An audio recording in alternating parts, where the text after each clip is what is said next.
Welcome to Myra media. ప్రస్తుతం రాష్ట్రంలో రాజకీయ వేడైతే సెగలు కక్కుతుంది. అంతేకాకుండా ప్రతి పార్టీ అన్ని పార్టీలు కూడా అభ్యర్థులను ముందుకు ప్రకటిస్తూ వెళ్తున్న పరిస్థితి కూడా చూస్తున్నాము. ఇడుపులపాయ సాక్షిగా దాదాపు 175 అభ్యర్థులను ప్రకటించేందుకు మరి వైసీపీ సిద్ధమైంది. అంతేకాకుండా 25 పార్లమెంటు అభ్యర్థులు కూడా ప్రకటించేందుకు జగన్మోహన్ రెడ్డి ప్రణాళిక సిద్ధం చేసుకున్న పరిస్థితి కూడా చూస్తున్నాం. వైసీపీ లిస్టు వచ్చిన తర్వాత ఎలా ఉండబోతుంది అనే అంశం మీద మనతో మాట్లాడడానికి ప్రభుత్వ న్యాయ సలహాదారు జూపూడి ప్రభాకర్ గారు ఉన్నారు. నమస్కారం జూపూడి ప్రభాకర్ గారు. నమస్కారం. చూస్తున్నాము రాష్ట్రంలో పరిస్థితి అయితే సార్వత్రిక ఎన్నికల నేపథ్యంలో పార్టీ అభ్యర్థులను ప్రకటిస్తుంటే పెద్ద ఎత్తున మరి అసంతృప్తి నేతలు అయితే రగిలిపోతున్నారు. కొన్ని పక్క పార్టీలు వెళ్తున్నారు, కొంతమంది విధ్వంసం అయితే సృష్టిస్తున్న పరిస్థితి. విడుపులపాయ సాక్షిగా మొత్తంగా లిస్ట్ అయితే రాబోతుంది. ఎలా ఉండబోతుంది అనుకుంటున్నారు మీ పార్టీ అభ్యర్థులకు సంబంధించి? అంటే జగన్మోహన్ రెడ్డి గారి నాయకత్వానికి ఓల్డెస్ట్ పార్టీ, ఓల్డెస్ట్ లీడర్గా ఉన్నటువంటి చంద్రబాబు నాయుడు గారి నాయకత్వానికి నిర్మాణం ఏమాత్రం లేకుండా ఇంకొక నాకు కూడా ఒక పార్టీ ఉందని తిరిగే జనసేన నాయకుడికి వ్యత్యాసాన్ని ఈ లిస్టులు ప్రకటించే క్రమంలో మీరు ప్రత్యేకంగా చూడొచ్చు. నాకు తెలిసి మీకేదో పెద్ద అనుమానం, రేపు ఏం జరగబోతుంది అనేది అనుమానం, అంత తప్పితే ఏం లేదు. జనసేన వాళ్ళు అనుకున్నారు, తెలుగుదేశం వాళ్ళు బండ్లకి స్టిక్కర్లు వీకేశారు, కాబట్టి వైఎస్ఆర్ కాంగ్రెస్ పార్టీలో ఏం జరగబోతుంది అనేది ఉత్సాహం మీలో కనబడుతుంది. అనుమానం కూడా ఉత్సాహం, అనుమానం, ఉత్సుకత, వీటన్నిటికీ మీరు తెరదించేసేయండి. వైఎస్ఆర్ కాంగ్రెస్ పార్టీ ఇప్పటికే దాదాపు 11-12 లిస్టుల ద్వారా ఎంపీలని, ఎమ్మెల్యేలని దాదాపుగా ప్రకటించింది. అవును, సమన్వయకర్తలు అన్నారు, పిలుస్తున్నారు, చాలా మంది ప్రకటించేశారు. ఎక్కడ కూడా ఎలాంటి పరిస్థితుల్లో జగన్మోహన్ రెడ్డి గారి నిర్ణయాన్ని దాటి ఒక్క విమర్శ, అంటే ఘాటైనటువంటి విమర్శ, ఒకవేళ వాళ్ళు ఎక్కడన్నా పదవుల కోసం వెళ్ళే క్రమంలో ఏమైనా మాట్లాడితే మాట్లాడొచ్చాము, కానీ జగన్మోహన్ రెడ్డి గారి మీద ప్రత్యక్షంగా నాయకత్వం మీద తిరుగుబాటుగానే విమర్శ చేసినటువంటి ఘటనలు ఎక్కడ లేవు. ప్రకటించబోయే లిస్టు ఇది చాలా అంటే ఒక ఇప్పుడు దాకా ప్రకటించిన లిస్టుని రేపు ఒక నిర్మాణాత్మకంగా 175+25 175 అసెంబ్లీ స్థానాల అభ్యర్థుల పేర్లు, 25 పార్లమెంటు స్థానాల అభ్యర్థుల పేర్లు ముఖ్యమంత్రి గారు సాక్షిగా ప్రకటించబోతూ ఉన్నారు. ఇడుపులపాయలో మా స్వర్గీయ రాజశేఖర రెడ్డి గారి ఆ ప్రాంతం నుంచి ఆయన ఆశీర్వాదం తీసుకుంటూ వైఎస్ఆర్ కాంగ్రెస్ పార్టీ చేయబోతున్నది. మీరు అన్నట్టుగా లిస్టులో ఎవరైనా లేకపోతే వాళ్ళు ఏం చేయబోతున్నారు? అది ఆశావాహులు ఒకవేళ పేరు లేకపోతే, ఆశావాహులు కానీ సిట్టింగ్ ఎమ్మెల్యేలు కానీ, అదే మీ పార్టీ నాయకులు కానీ లిస్టులో పేరు లేకపోతే వీళ్ళలాగానే పిఠాపురం లాగానే, లేకపోతే చంద్రబాబు నాయుడు గారు కొన్ని ప్రాంతాల్లో చేసినట్టుగా తెలుగుదేశం, జనసేన కొట్టుకున్నట్టుగా వైఎస్ఆర్ కాంగ్రెస్ పార్టీ కూడా అలాంటిది ఉండబోతుంది అనేది మీ ప్రశ్న. నాకు తెలిసి జగన్మోహన్ రెడ్డి గారు ఎలాంటి లిస్టు ప్రకటించినా వైఎస్ఆర్ కాంగ్రెస్ పార్టీలో ఒకవేళ అంతర్గత విభేదాలు నాయకుల మధ్య ఉన్నా బయటికి పొక్కి రచ్చ చేసుకునే విధానం దాకా వెళ్ళే నాయకత్వం కాదు జగన్మోహన్ రెడ్డి గారి నాయకత్వం. ఓకే, జూపూడి ప్రభాకర్ గారు మీరు చెప్తున్నారు అంటే అంత రచ్చ అవ్వదు, లేకపోతే వివాదం అవ్వదు, లేకపోతే అసంతృప్తి రాదు అని కూడా మీరు చెప్తున్న పరిస్థితి. అయితే మీ పార్టీ పరంగా చూసుకుంటే 77 మంది అసెంబ్లీకి వచ్చారు, అసెంబ్లీ ప్రకటించారు అభ్యర్థుల సమన్వయకర్తలుగా. కానీ ఇప్పటికే చాలామంది ఎంపీలు అయితే దాదాపు 5 ఇప్పటికే బయటికి పోయిన పరిస్థితి చూస్తున్నాము. నర్సరావుపేట లావు కృష్ణదేవరాయలు, బందర్ చూసుకుంటే మరి బాలశౌరి, ఇట్లా ప్రభాకర్ రెడ్డి నెల్లూరు, మరి ఇట్లా చాలామంది ఉన్నారు. ఇటువంటి పరిస్థితుల్లో కూడా మీరు ఎందుకు అంటే అసంతృప్తి ఎందుకు రాదనుకుంటున్నారు? అంటే వాళ్ళు వైఎస్ఆర్ కాంగ్రెస్ పార్టీ మీద, నాయకత్వం మీద ఒక తీవ్రమైనటువంటి అసంతృప్తిని వెళ్ళగట్టిపోయిన వాళ్ళు కాదు వాళ్ళు. నాకు తెలిసి మీరు చెప్పినటువంటి బాలశౌరి గారికి నెక్స్ట్ ఇక్కడ టికెట్ ఇవ్వటం మచిలీపట్నంలో కష్టమవుతుంది అని చెప్పిన తర్వాత తను టికెట్ కోసం ఆశపడి తను ఇంకొక ఛాన్స్ కోసం వెళ్ళాడు. కానీ ఎక్కడ కూడా జగన్మోహన్ రెడ్డి గారి మీద ఏ మాటలో మాట్లాడలేదు. మీరు అడిగినటువంటి త్రిబులార్ అంటారా, ఆయన పాపం ఫస్ట్ నుంచి ఆయనకున్న నోరుతోటో లేకపోతే దానితోటో ఇబ్బంది పడుతూనే ఉన్నాడు. అది లెక్కలోకి తీసుకోవాల్సిన అవసరం కూడా లేదు. సో మీరు అడిగినటువంటి వేమిరెడ్డి ప్రభాకర్ రెడ్డి గారు కానీ, లేకపోతే ఇంకా మాగుంట శ్రీనివాసరెడ్డి గారిని కానీ ఒంగోలు మీరు ఇట్లా అడగబోయే అవకాశాలు ఉన్నాయేమో. అట్లనే అక్కడ ఒక మంత్రి గురించో ఏదో మాట్లాడబోతున్నారు. పొంగునూరు జయరాం. సో వీళ్ళు నాకు తెలిసి వాళ్ళు కూడా కుటుంబ పరంగా తండ్రికి కొడుక్కి ఇద్దరికి టికెట్ ఇవ్వాలని ఒకళ్ళు, అక్కడ వాళ్ళ వైఫ్కి భర్తకి ఇద్దరికి టికెట్ ఇవ్వాలని ఒకళ్ళు, జగన్మోహన్ రెడ్డి గారు ఇట్లా ఒక ఫ్యామిలీలో ఇంతమందిని మనం తీసుకోవటానికి అవసరం లేదు, తీసుకోబడదు అని చెప్పిన తర్వాత వాళ్ళ ఆశ ప్రకారం వాళ్ళు వెళ్ళారు. కానీ ఎక్కడ కూడా వేమిరెడ్డి ప్రభాకర్ రెడ్డి గారు వైఎస్ఆర్ కాంగ్రెస్ పార్టీ ఆయన పెద్దరికాన్ని, ఆయన పెద్ద మనిషి తనాన్ని చాలా స్పష్టంగానే, నాకు ఒక చోట అవసరం ఉండింది, నాకు నా భార్యకి లేకపోతే నేను నమ్ముకున్నటువంటి కొంతమందికి ఇక్కడ నేను అండగా ఉండదలుచుకున్నాను, ఆయన పార్టీ మారిన విధానం కనపడుతుంది. ఈవెన్ మాగుంట శ్రీనివాసరెడ్డి గారు కూడా తన కొడుకు టికెట్ అడిగాడు, తనకు అవసరమైతే ఇంకో చోట అడిగాడు. కానీ వైఎస్ఆర్ కాంగ్రెస్ పార్టీని ఒక మాటనే మనిషి తత్వం చాలా బాధగా ఉందని కూడా చెప్పాడు. సో ఇక్కడ ఇది ఎన్నికలు కాబట్టి వైఎస్ఆర్ కాంగ్రెస్ పార్టీ జగన్మోహన్ రెడ్డి గారు ఏం చూశారంటే, ఖచ్చితంగా గెలవటానికి ఎవరైతే ఉపయోగపడతారో, ఎవరైతే నిర్మాణాత్మకంగా ఉండగలుగుతారో వాళ్ళనే సెలెక్ట్ చేయాలని, దాంతోపాటు సామాజిక న్యాయ దృక్పథాన్ని జగన్మోహన్ రెడ్డి గారు ఎంచుకున్నారు. మీరు మామూలుగా చూడండి, ఏ రాజకీయ పార్టీ అయినా విశాఖపట్నం నుంచి నర్సరావుపేట దాకా ఉన్నటువంటి 5-6 నియోజకవర్గాలకి నార్మల్గా అయితే ఒక వేరే వర్గాన్ని సంబంధించినటువంటి వాళ్ళల్లో బాగా డబ్బు ఉన్న వాళ్ళు చూసి పెట్టేవాళ్ళు.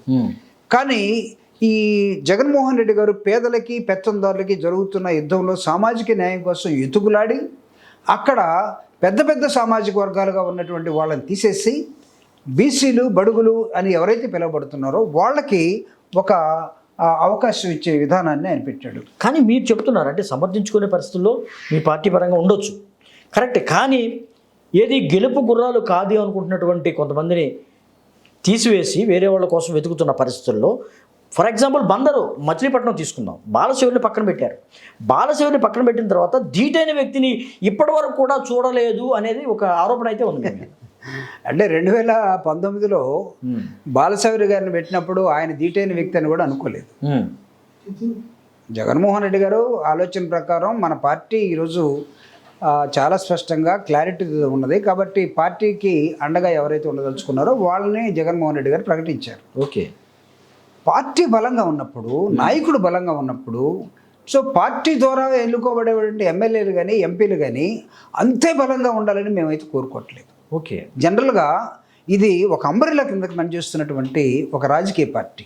నాయకుడు దృఢంగా వయస్సులో దూకుడు స్వభావంతో లేకపోతే వెల్ఫేర్ స్వభావంతో ఈ రాష్ట్రాన్ని ఎలా మనం అభివృద్ధి చేయాలో చూసే ప్రభావంతో ఉన్నప్పుడు అలాంటి నాయకుడు వెనకాల శ్రేణులుగా మనం బయలుదేరడానికి సిద్ధంగా ఉండాలి. కానీ నాయకుడి కన్నా నేను ఇంకా ఈ ప్రాంతంలో గొప్ప అనుకుంటే అది ఆ రోజు 2019లో ఏమీ చూడలేదు కాబట్టి 2024లో కూడా అది చూడకపోవచ్చు. కానీ మీరు చెప్తున్నారు అంటే సామాజిక పరంగా లేకపోతే ప్రాంతాల పరంగా సమన్వయం చేసేందుకు కూడా మరి చాలా పెద్ద ఎత్తున పెద్దపేట వేశారని మీరు చెప్తున్నారు. కానీ మీ పార్టీ నుంచి వెళ్ళిన అభ్యర్థులు కానీ నాయకులు కానీ చెప్తూ ఉన్న పరిస్థితి, జగన్మోహన్ రెడ్డి బీసీలకు సంబంధించినటువంటి చాలా అన్యాయంగా వ్యవహరించారు, చాలా అభివృద్ధి లేకుండా చేశారు, బీసీలను అట్టడుగు వర్గాలకి నెట్టి పడేశారని కూడా ఒక పెద్ద ఎత్తున ఆరోపణ అయితే చేస్తున్నారు వాళ్ళే.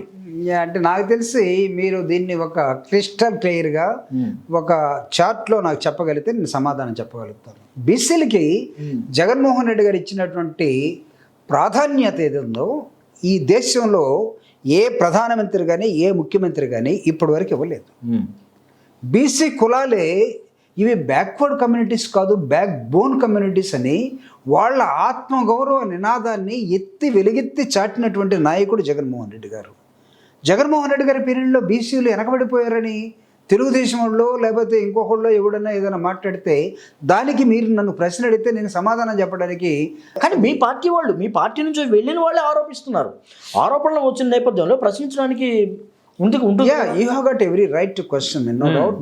But at the same time ఏం జరిగింది అనేది కూడా చూడాల్సిన అవసరం ఉంది. జగన్మోహన్ రెడ్డి గారి పరిపాలనా కాలంలో 19 నుంచి ఇప్పుడు దాకా బీసీలకు ఇచ్చిన ప్రాధాన్యత దాదాపు ఈ గతంలో జరిగినటువంటి 76 సంవత్సరాలుగా జరిగిన 17-18 ఎన్నికల్లో గెలిచిన రాజకీయ పార్టీలు ఏ రాజకీయ పార్టీ ఇంతమంది బీసీలని నాయకులుగా వెలుగులోకి తీసుకొచ్చింది?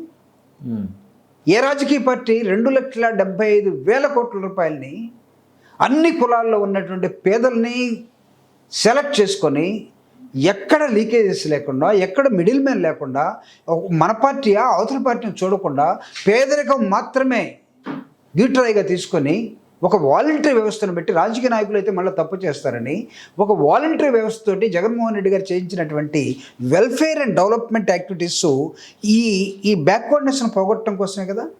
ఒకవేళ గతంలో చంద్రబాబు నాయుడు గారు ఏలేరు 14 సంవత్సరాలు, కాంగ్రెస్ పార్టీ ఏలింది, లేకపోతే ఇంకొకళ్ళు ఎన్టీ రామారావు, ఎక్కడ బీసీలు అప్పుడు ఇప్పుడు ఒక టేబుల్ వేసి కంపారిటివ్ స్టేట్మెంట్ పెట్టండి. కానీ ఏ రాజకీయ పార్టీకి సంబంధించినట్టు కూడా అధికార పక్షం నుంచి ఎన్నికల సమయంలో ఇంత పెద్ద ఎత్తున నాయకులు బయటికి వెళ్ళిన పార్టీ ఏదీ లేదు. ఒక్క వైఎస్ఆర్సీపీ అని ప్రతిపక్షాలు విమర్శిస్తున్న పరిస్థితి. నో నేను అంటే జగన్మోహన్ రెడ్డి గారు చేస్తున్నటువంటి ఒక ల్యాబ్ ఎక్స్పెరిమెంట్ ఏదైతే ఉందో, డెమోక్రటిక్ ఇన్స్టిట్యూషన్స్గా ఉన్నటువంటి పార్లమెంట్ కానీ అసెంబ్లీలో కానీ ఆయన చేస్తున్న ప్రయోగం ఇప్పటివరకు ఈ పార్లమెంటు అసెంబ్లీలో ఏ రోజు కూడా అవకాశం లేనటువంటి కులాలని, కుటుంబాలని, బ్యాక్వర్డ్నెస్ని తీసుకొని వాళ్ళకి అవకాశం కల్పిస్తున్నాడు. Don't you think that self respect పెరుగుతుందని? అవకాశం కల్పిస్తున్నారు కరెక్టే, కానీ వెళుతున్న నాయకులు మీరు ఆపట్లేదు. ఎందుకు వెళ్తున్నారని కూడా మీరు ఒక యోచన చేయట్లేదు కదా. నో ఇక్కడ ఇది ఒక ప్రవాహం. ఎన్నికల సమయం అనేది ఒక ప్రవాహం. ఈ ప్రవాహంలో కొన్ని ఆటుపోట్లు ఉంటాయి. ఈ ఆటుపోట్లు వాళ్ళకై వాళ్ళు ఆలోచించుకునేది కొంత. ఒక పార్టీగా ఏ వ్యక్తి అయితే బాగుంటుందో ఆలోచించేది నాయకుడు, పార్టీ, ముఖ్య నాయకులు తీసుకుంటారు. సో ఒకటే ఖచ్చితంగా మిస్ అవుతాయి. కరెక్టే, మిస్ కావని 100% మేము చెప్పదలుచుకోలేదు. కరెక్టే. మీకు 2019లో గెలుపు గుర్రాలు ఉన్నటువంటి వీళ్ళు 2024 వచ్చేసరికి గెలుపు గుర్రాలు కాదా? అంటే ఏంటి విశ్వసనీయత? అదే పార్టీపై విశ్వసనీయత పోయిందా, లేకపోతే నాయకుల్లో విశ్వసనీయత తగ్గిందనుకుంటున్నారా?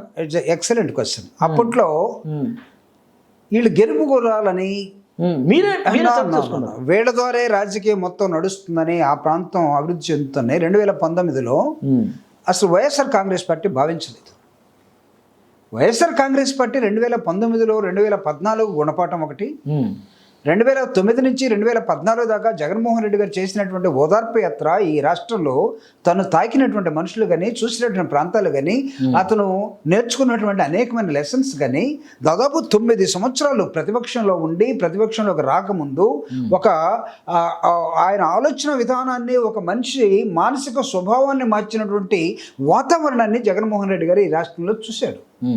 అందుకే 2019 వచ్చేసరికి ప్రజలంతా దాదాపు 51% of the voters, which is highly impossible. జనరల్గా చూస్తే మీరు ఎలక్షనీరింగ్లో ఇంత పర్సెంటేజ్ ఆఫ్ ఓటర్స్ ఒక పార్టీ వెనకాల నిలబడి ఇతనే మా నాయకుడు, ఇతనే మా పార్టీ, ఇతన్నే గెలిపిస్తామనే ఒక సన్నివేశాన్ని, ఒక సందేశాన్ని పంపిస్తున్న సమయంలో వైఎస్ఆర్ కాంగ్రెస్ పార్టీ పెట్టినటువంటి వ్యక్తులు అందరూ కూడా వాళ్ళు మాత్రమే ప్రభావితం చేస్తారు, వాళ్ళు మాత్రమే గెలుపుకోవాలని కాదు.